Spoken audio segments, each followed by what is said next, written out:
नमस्कार, आप देख रहे हैं के न्यूज नेशनल और मैं हूं आपके साथ में शोभित पाठक। तो रुक करते हैं महत्वपूर्ण सुर्खियों पर। लालू यादव के 17 ठिकानों पर सीबीआई की छापेमारी, भ्रष्टाचार का है आरोप। भारी विरोध के बीच राज ठाकरे का अयोध्या दौरा रद्द, 5 जून को था कार्यक्रम। पाकिस्तानी विदेश मंत्री ने अमेरिका में छेड़ा कश्मीर राग, आर्टिकल 370 का भी किया जिक्र। असम में बाढ़ से तबाही, मौसम विभाग ने कहीं ऑरेंज तो कहीं येलो अलर्ट किया जारी। और भारत में पिछले 24 घंटे में आए कोरोना के 2259 नए मामले, 20 लोगों की इस दौरान हुई मौत, करीब 15,000 एक्टिव मामले मिले। चारा घोटाले में हाल ही में जमानत पर जेल से रिहा हुए बिहार के पूर्व मुख्यमंत्री और राष्ट्रीय जनता दल के अध्यक्ष लालू प्रसाद यादव की मुश्किलें और बढ़ सकती हैं। भ्रष्टाचार के एक मामले में सीबीआई उनके 17 ठिकानों पर छापेमारी कर रही है। सीबीआई की टीम पटना में पूर्व सीएम और लालू यादव की पत्नी राबड़ी देवी के आवास पर भी पहुंची। आरोप है कि लालू यादव जब रेल मंत्री थे तब उन्होंने अपने कई जानने वालों को रेलवे में नौकरी दिलाई थी और इसके बदले उनके परिवार वालों को सस्ती दरों पर जमीन मिली थी। सीबीआई को शक है कि इस मामले में संभवतः जमीन खरीदने के बदले पैसा भी नहीं दिया गया था। सूत्रों ने बताया कि लालू यादव के परिजनों के खाते में 1 करोड़ 20 लाख रुपए आए और इसके अलावा दिल्ली, पटना और दानापुर समेत अनेक जगहों पर लालू यादव के परिजनों को जमीन मिली। सूत्रों के मुताबिक दिल्ली और बिहार के पटना और गोपालगंज में 17 जगहों पर सीबीआई की टीम छापेमारी आज उन्होंने की और लोग जो है लालू यादव इस समय दिल्ली में है, उनकी बेटी मीसा भारती भी दिल्ली में है, राबड़ी देवी अपने आवास पर ही है। लालू साल 2004 से 2009 तक रेल मंत्री रहे। सीबीआई की छापेमारी पर जो है आरजेडी नेता और विधायक आलोक मेहता ने कहा है कि एक मजबूत आवाज को दबाने की कोशिश हो रही है। सीबीआई की कार्रवाई पूरी तरीके से पक्षपाती है। महाराष्ट्र नवनिर्माण सेना के राष्ट्रीय अध्यक्ष राज ठाकरे का 5 जून को होने वाला अयोध्या दौरा टल गया है। बीते दिनों पुणे के दौरान जो है दौरे पर गए राज ठाकरे ने स्वास्थ्य कारणों से अपना दौरा रद्द कर दिया है।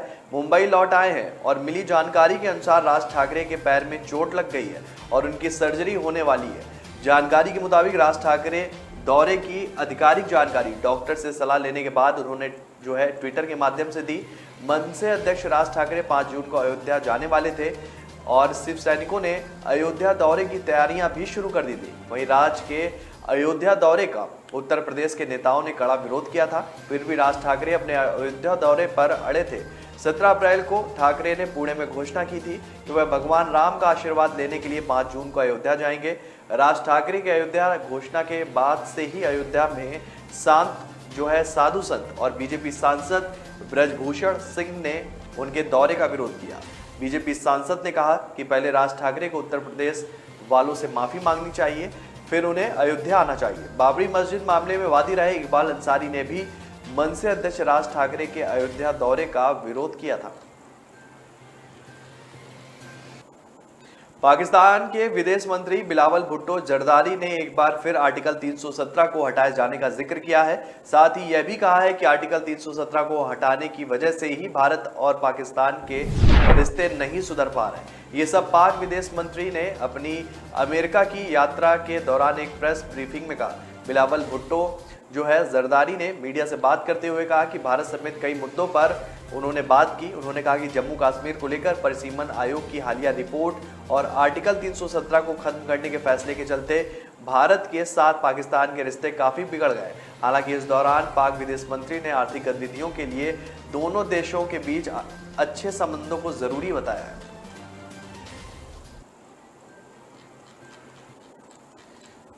भारतीय मौसम विज्ञान विभाग ने पूर्वोत्तर के राज्यों के लिए ऑरेंज अलर्ट से लेकर येलो अलर्ट जारी कर दिया है। बीते कुछ दिनों से असम में लगातार बारिश और बाढ़ के चलते लाखों लोग प्रभावित हुए हैं।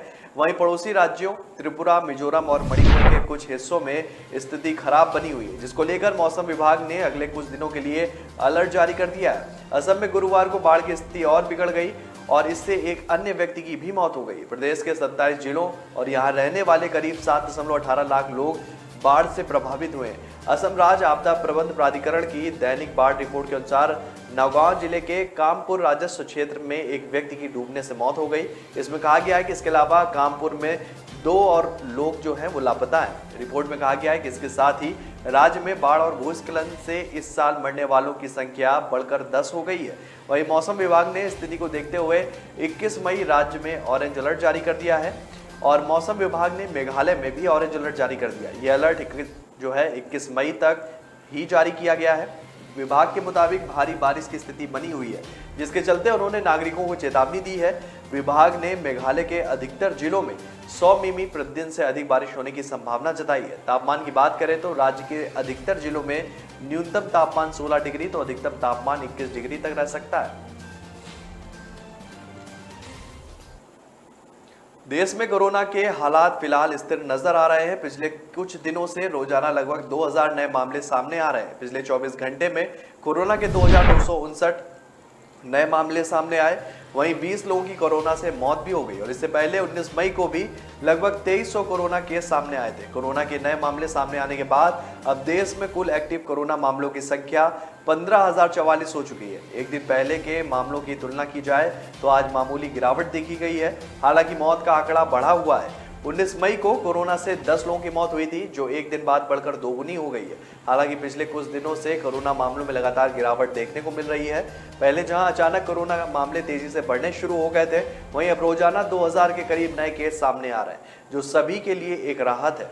कोरोना संक्रमण पर काबू पाने के लिए देश भर में तेजी से वैक्सीनेशन भी जारी है। अब सभी लोगों को कोरोना की तीसरी यानी कि बूस्टर डोज लगाई जा रही है। इसे लेकर सरकार की तरफ से गाइडलाइन जारी की गई है, जिसमें बताया गया है कि दूसरी डोज लगाने के 9 महीने बाद आप जो है कोरोना की बूस्टर डोज ले सकते हैं। हालांकि दूसरी और तीसरी डोज के बीच के गैप को कम करने की बात भी कही जा रही है। फिलहाल सरकार ने इस पर कोई भी फैसला नहीं लिया। विश्व स्वास्थ्य संगठन के मुताबिक कोरोना वायरस के संक्रमण के कारण होने वाली मौतों में पिछले हफ्ते दुनिया भर में 21% की कमी आई है, जबकि विश्व के ज्यादातर हिस्सों में मामले बढ़े हैं। संयुक्त राष्ट्र की स्वास्थ्य एजेंसी ने जारी महामारी पर अपनी साप्ताहिक रिपोर्ट में कहा कि मार्च के आखिर से कोविड-19 के मामलों में गिरावट देखी जा रही थी, लेकिन अब लगता है कि मामले जो हैं वो स्थिर हो गए और पिछले हफ्ते करीब 35 लाख नए मामले मिले या 1% की बढ़ोतरी यहाँ दर्ज हुई है। WHO ने कहा है कि मामले अमेरिका, पश्चिम एशिया, अफ्रीका और पश्चिमी प्रशांत में बढ़े हैं, जबकि यूरोप और दक्षिणी पूर्व एशिया में कम हुए। करीब 9000 लोगों की इस दौरान मौत दर्ज की गई है। तो ब्रेक पर जाने से पहले रुक करते हैं महत्वपूर्ण सुर्खियों पर। लालू यादव के 17 ठिकानों पर CBI की छापेमारी, भ्रष्टाचार का है आरोप। भारी विरोध के बीच राज ठाकरे का अयोध्या दौरा रद्द, 5 जून को था कार्यक्रम। पाकिस्तानी विदेश मंत्री ने अमेरिका में छेड़ा कश्मीर राग, आर्टिकल 370 का भी किया जिक्र। असम में बाढ़ से तबाही, मौसम विभाग ने कहीं ऑरेंज तो कहीं येलो अलर्ट किया जारी। और भारत में पिछले 24 घंटे में आए कोरोना के 2259 नए मामले, 20 लोगों की इस दौरान हुई मौत, करीब 15,000 एक्टिव मामले मिले। लोग मुझे कभी बहुत अच्छा समझते हैं, कभी बहुत बुरा। भगवान जैसे है हमारे लिए। एनी टेस्ट जरूरी है क्या? जान बचाई है मेरे बेटे की। ठीक से देखा ही नहीं, सिर्फ 2 मिनट। लोगों की बातों का असर मैं अपने काम पे नहीं पड़ने देता। मैं जो करता हूं वो अपने पेशेंस के लिए करता हूं। अगर मेरे पास सिर्फ 2 मिनट है तो शायद इसलिए क्योंकि कोई और क्रिटिकल है। अगर मैं 1 से ज्यादा टेस्ट करवा रहा हूं वो इसलिए क्योंकि मेरे ट्रीटमेंट में डाउट की जगह नहीं। अगर मैं स्ट्रिक्ट या इनसेंसिटिव हूं वो इसलिए क्योंकि आपकी हेल्थ सबसे इंपॉर्टेंट है। तो लोग मुझे चाहे अच्छा समझे या बुरा, मैं उनसे कहता हूं थैंक यू, क्योंकि वो मुझे रोकते नहीं बल्कि याद दिलाते हैं कि मुझे मेरे पेशेंट्स के लिए क्या करना है।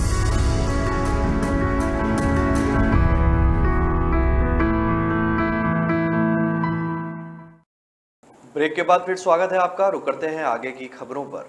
समाजवादी पार्टी के नेता आजम खान 27 महीने बाद आखिरकार जेल से बाहर निकल चुके हैं। सुप्रीम कोर्ट से जमानत मिलने के बाद स्थानीय कोर्ट ने उनका रिलीज ऑर्डर जारी किया था, जिसके बाद शुक्रवार की सुबह उन्हें जेल से रिहा कर दिया गया। जेल से बाहर आते ही सपा नेताओं ने उनका जोरदार स्वागत किया।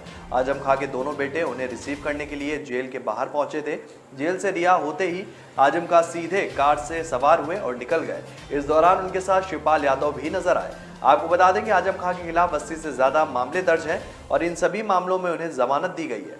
आजम खां की रिहाई के बाद समाजवादी पार्टी के राष्ट्रीय अध्यक्ष अखिलेश यादव ने ट्वीट कर उनकी रिहाई का स्वागत किया है। अंतरिम जमानत मिलने की खबर आने के बाद से ही लोगों को अखिलेश की प्रतिक्रिया का इंतजार था।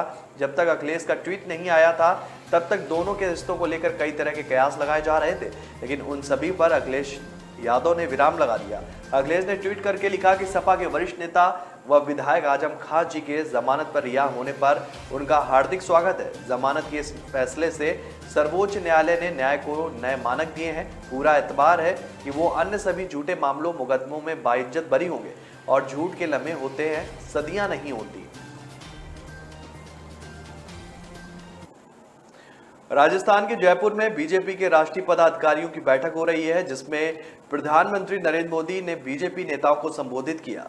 पीएम मोदी ने खुद ट्वीट कर इसकी जानकारी दी थी, जिसमें उन्होंने बताया कि वो 10 बजे आज जो है पदाधिकारियों के साथ बैठक में शामिल होकर अपने विचार साझा करेंगे। बीजेपी कार्यकर्ताओं को संबोधित करते हुए प्रधानमंत्री मोदी ने कहा कि हमें देश के सामने आने वाली चुनौती को पूरा करना है। हालांकि पीएम मोदी खुद जयपुर नहीं गए, उन्होंने इस बैठक में वर्चुअल तरीके से हिस्सा लिया।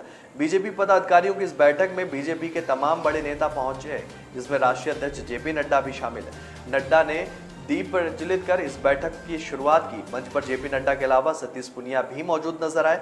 नड्डा ने पीएम मोदी के संबोधन से पहले गहलोत सरकार पर जमकर निशाना साधा। उन्होंने कहा कि राजस्थान का नाम गहलोत सरकार के कुशासन के चलते बदनाम हो रहा है। बीजेपी ऐसी सरकारों के काम उजागर करेगी और राजस्थान में बीजेपी का कमल खिलाने और इसके लिए काम किया जाएगा। इस दौरान पीएम मोदी ने कहा कि इस पार्टी के रूप और स्वरूप को जब हम देखते हैं तो गर्व ही होता है, लेकिन इसके निर्माण में खुद को खपाने वाले पार्टी के सभी लोगों को मैं नमन करता हूं। उन्होंने कहा कि मेरे मन में ये कसक रह जाएगी कि मैं खुद राजस्थान नहीं पहुंच पाया। 21वीं सदी का समय भारत के लिए काफ़ी अहम है। दुनिया आज भारत को बहुत उम्मीदों से देख रही है।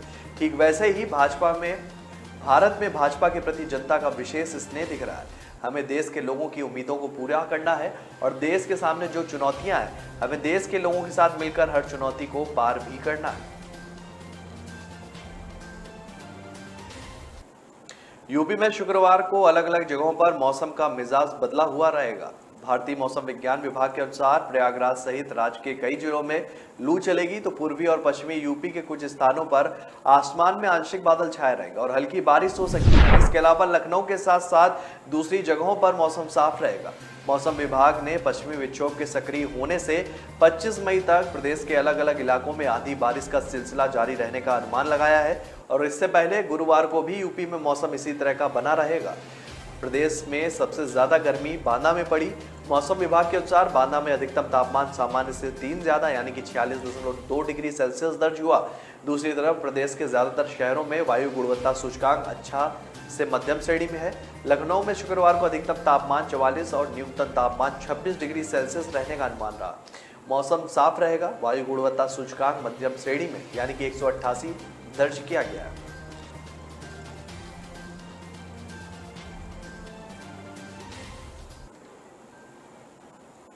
कैबिनेट मंत्री नंद गोपाल नंदी गुरुवार को नोएडा प्राधिकरण पहुंचे, जहां नंद गोपाल नंदी ने करोड़ों की लागत से तैयार हुई 6 परियोजनाओं का शिलान्यास कर लोकार्पण किया। नोएडा अथॉरिटी के अंदर अधिकारियों के साथ बैठक में नोएडा जो है अथॉरिटी के सीईओ रितु महेश्वरी चेयरमैन भी मौजूद रहे। बैठक के दौरान विभिन्न मुद्दों पर चर्चा हुई और यह बैठक करीब 2:30 बजे तक चली। आपको बता दें कि कैबिनेट मंत्री ने नोएडा प्राधिकरण में अधिकारियों के साथ समीक्षा बैठक की। बताया जा रहा है कि करीब 1 सप्ताह पहले सवाल प्राधिकरण के अधिकारियों के पास भेज दिए गए थे, जिनका जवाब लेने के लिए मंत्री आज नोएडा प्राधिकरण के दौरे पर पहुंचे थे। कैबिनेट मंत्री ने नंदगोपाल नंदी ने मीडिया से बात करते हुए जो है कहा कि गौतम बुद्ध नगर यानी कि यूपी का ही नहीं पूरे देश का हब है, जिसे इंडस्ट्री के नजरिए से बड़ा माना जाता है। जब से 2017 से यूपी में हमारी सरकार बनी है तब से कानून बेहतर हुआ है। वहीं जनपद के बायर्स, किसान, बिल्डर्स और प्राधिकरण के जो मुद्दे हैं उन पर हम विचार कर रहे हैं। इसके साथ ही न्यायालय में मामला विचाराधीन है और इसके साथ ही 5 सदस्यीय किसानों की एक कमेटी के साथ नंद गोपाल नंदी की मीटिंग भी हुई और अपनी समस्याओं के बारे में उन्होंने बताया, जिसमें उन्होंने आश्वासन देकर कहा कि जल्द ही उनकी समस्या का समाधान किया जाएगा।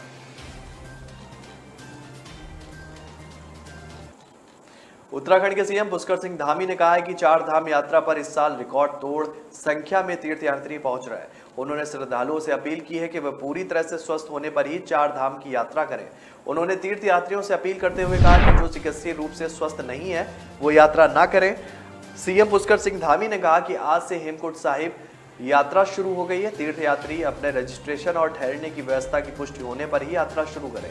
उत्तराखंड सीएम ने कहा कि प्रधानमंत्री ने कहा था कि आने वाला दशक उत्तराखंड का होगा और उसकी शुरुआत हो गई है। इस साल इतने सारे रिकॉर्ड टूट गए हैं, अभी हमको 4 धाम यात्रा भी काफी व्यवस्थित करनी पड़ रही है। बजट पूर्व संवाद कार्यक्रम में मुख्यमंत्री पुष्कर सिंह धामी ने देहरादून में ये बातें कही। उत्तराखंड के सीएम ने कहा कि मैं सभी से अनुरोध कर रहा हूं कि जो चिकित्सीय रूप से फिट नहीं है वो अभी यात्रा शुरू ना करें, क्योंकि अभी 40-41 लोगों की मौत हो गई है। हालांकि उन्होंने स्पष्ट किया कि यात्रा के कारण से कोई भी मृत्यु नहीं हुई है, बल्कि स्वास्थ्य कारणों से यात्रियों की मौत हो रही है।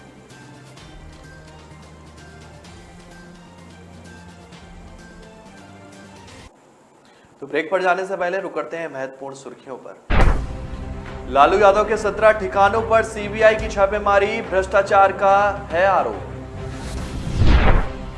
भारी विरोध के बीच राज ठाकरे का अयोध्या दौरा रद्द, 5 जून को था कार्यक्रम। पाकिस्तानी विदेश मंत्री ने अमेरिका में छेड़ा कश्मीर राग, आर्टिकल 370 का भी किया जिक्र। असम में बाढ़ से तबाही, मौसम विभाग ने कहीं ऑरेंज तो कहीं येलो अलर्ट किया जारी।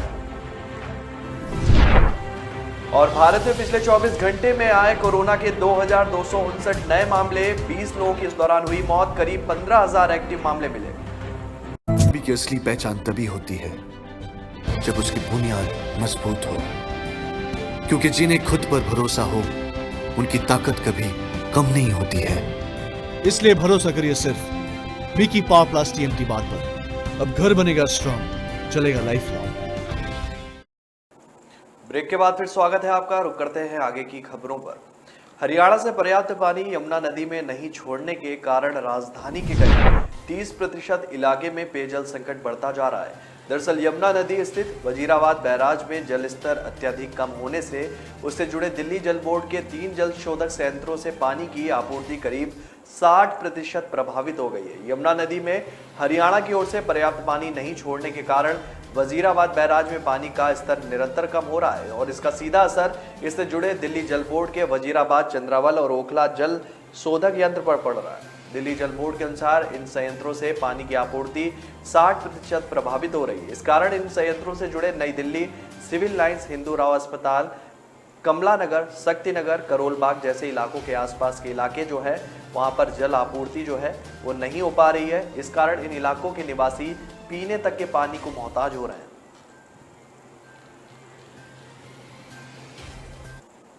केदारनाथ यात्रा पर आए एक यात्री की दिल का दौरा पड़ने से मौत हो गई है। कपाट खुलने के बाद से अभी तक यात्रा में 21 यात्रियों की मौत हो चुकी है। उधर यमुनोत्री धाम में भी एक तीर्थयात्री की हार्ट अटैक से मौत हो गई।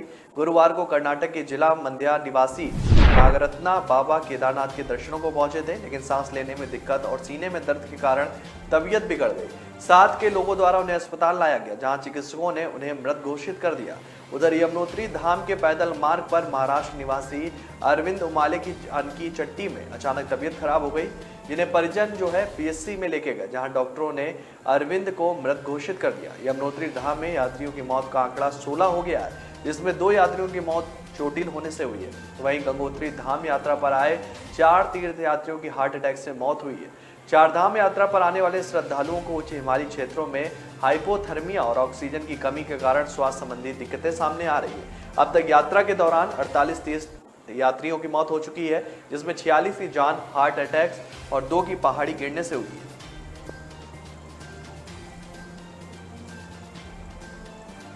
संगरूर लोकसभा सीट पर उपचुनाव की तैयारी पर भाजपा जुट गई है। पार्टी इस महत्वपूर्ण उपचुनाव में सुनील जाखड़ को प्रत्याशी बनाकर बड़ा दांव खेल सकती है। जल्द ही पार्टी का केंद्रीय नेतृत्व प्रदेश भर में और संगरूर लोकसभा क्षेत्र की सभी विधानसभा सीटों में अपने फैसले पर फीडबैक लेने जा रहा है। अभी तक कांग्रेस पंजाब में जाखड़ को हिंदू चेहरे के रूप में इस्तेमाल करती आ रही है। दिसंबर में होने वाले संगरूर लोकसभा उपचुनाव को लेकर भाजपा बेहद गंभीर है। पार्टी का जो है केंद्रीय नेतृत्व लगातार निकाय चुनाव और उपचुनाव को लेकर पंजाब में अपनी सक्रियता बना रखी है। हाल ही में पार्टी के राष्ट्रीय महासचिव दलीप सोखिनिया ने निकाय और संगरूर उपचुनाव को लेकर पंजाब के कई जिलों का दौरा किया था। वहीं चंडीगढ़ में सभी मोर्चों के पदाधिकारियों के साथ बैठक भी की थी। अभी तक पार्टी में परविंदर सिंह ढींडसा और अरविंद खुराना के नाम पर चर्चा चल रही थी। जाखड़ के पार्टी में शामिल होने के बाद अब पार्टी को बड़ा हिंदू चेहरा मिल गया है। पार्टी के कुछ वरिष्ठ नेताओं ने बताया है कि जाखड़ को प्रत्याशी बनाए जाने को लेकर केंद्रीय नेतृत्व जल्द ही राज्य के सभी जिलों, संगरूर लोकसभा क्षेत्र की सभी विधानसभा क्षेत्रों से पार्टी कार्यकर्ताओं से फीडबैक लेने की तैयारी कर रही है। उन्होंने बताया कि यदि जाखड़ को उपचुनाव का चेहरा बनाया जाता है तो पार्टी को विजय निश्चित ही मिलेगी।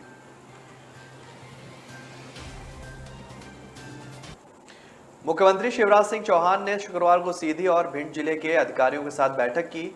वीडियो कॉन्फ्रेंसिंग के माध्यम से बैठक की गई। अधिकारियों से सीएम ने कहा कि दबंगों पर सख्त एक्शन लो, अच्छे काम करने वाले अधिकारियों को प्रोत्साहित किया जाए और गड़बड़ करने वालों पर कार्रवाई की जाए। मुख्यमंत्री शिवराज सिंह चौहान ने एक दिन पहले गुरुवार को सिवनी और नीमच जिला प्रशासन के अधिकारियों के साथ बैठक की थी। जल जीवन मिशन में भिंड में कम काम होने पर मुख्यमंत्री ने जो है अप्रसन्नता व्यक्त की। मुख्यमंत्री ने पेयजल की स्थिति में कलेक्टर से जानकारी ली। कलेक्टर ने बताया कि भिंड में खारे पानी की अधिकता है। मुख्यमंत्री ने कलेक्टर से कहा कि कुछ ऐसा काम करें जिससे आपकी कलेक्ट्री को जिले में हमेशा याद किया जाए। आप पेयजल की स्थिति को एक टास्क के रूप में लें और भिंड में खारे पानी का स्थान पर मीठा पानी कैसे उपलब्ध हो या काम करके दिखाएं। सीएम ने कहा कि भिंड पुरुषार्थियों का जिला है, वीरों का जिला है। अगर हमने जागरूकता ला दी तो शहर संवर जाएंगे। रुके हुए काम तेजी से पूरे करें। लोग शुभ अवसरों पर पेड़ लगाएं और इसके लिए सभी को जागरूक करें।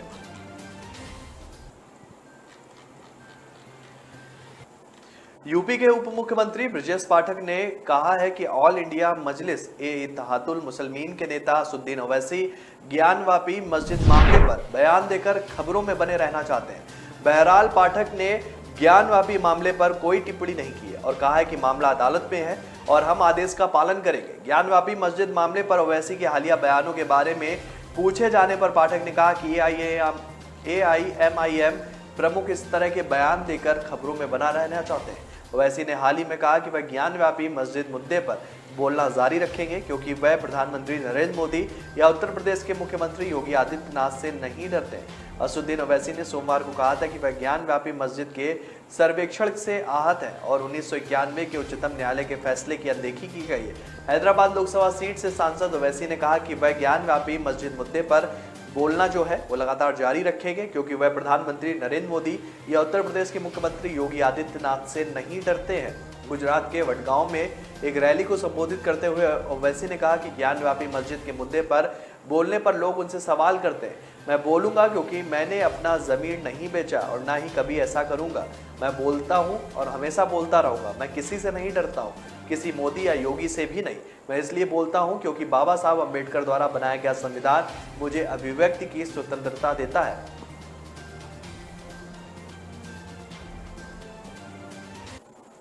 तो फिलहाल इस बुलेटिन में मेरे साथ इतना ही। आगे की खबरों के लिए बने रहिए के न्यूज नेशनल के साथ। तब तक के लिए नमस्कार।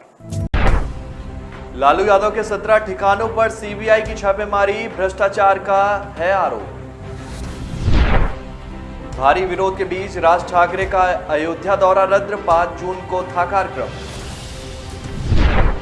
पाकिस्तानी विदेश मंत्री ने अमेरिका में छेड़ा कश्मीर राग, आर्टिकल 370 का भी किया जिक्र। असम में बाढ़ से तबाही, मौसम विभाग ने कहीं ऑरेंज तो कहीं येलो अलर्ट किया जारी। और भारत में पिछले 24 घंटे में आए कोरोना के 2259 नए मामले, 20 लोगों की इस दौरान हुई मौत, करीब 15,000 एक्टिव मामले मिले।